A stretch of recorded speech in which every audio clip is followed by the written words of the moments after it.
Reb Moshe is a very successful businessman, and often his business takes him to many different places. He travels by plane, airports, meetings, city centers, hotels.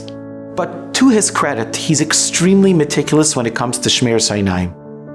I think he's on a higher level than most of us because when he walks the streets, when he walks the train stations and the airports, he doesn't look ahead.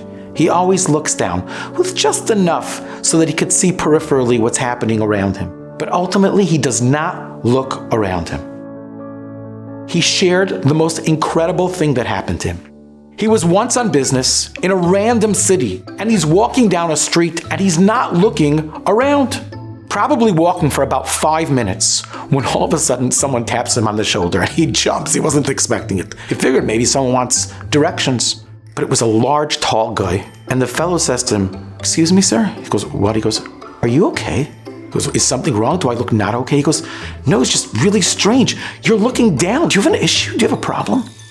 And he happens and he haws and he says, "Listen, I'm an Orthodox Jew, an observant Jew, and I try not to look at things that I don't have to look at, or maybe things that are not appropriate. So wherever I am and whenever I walk, I always look down instead of looking ahead of me." And the guy says to him, "Are you for real?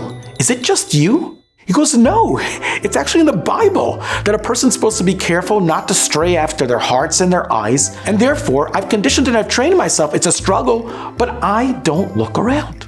And the guy says, "Is it all of you?" He goes, "It's Jews who are observant." He goes, "That's incredible. I'm not Jewish, but my mom is." He says, "Sir, well, I got some news for you.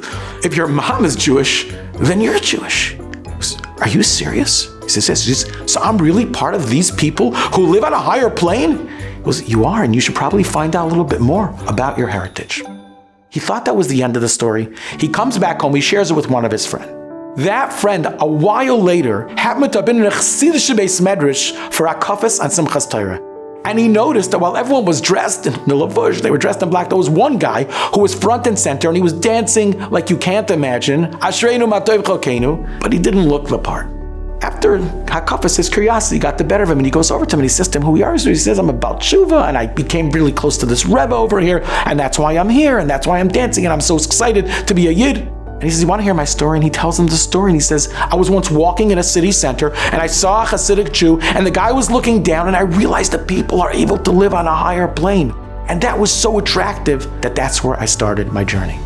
You know, I think sometimes when it comes to Vayimaen, we focus on the challenges, on the struggles, on the nisyonos, and they are. But maybe we need to take a moment and step back and realize the gehoben, lofty level that we live on. The rest of the world just looks at everything and anything. But we're cut from finer cloth. That's who we are as Jewish people. When you're inside, you don't always see it. But from the outside, you see the incredibly lofty level that all of us live.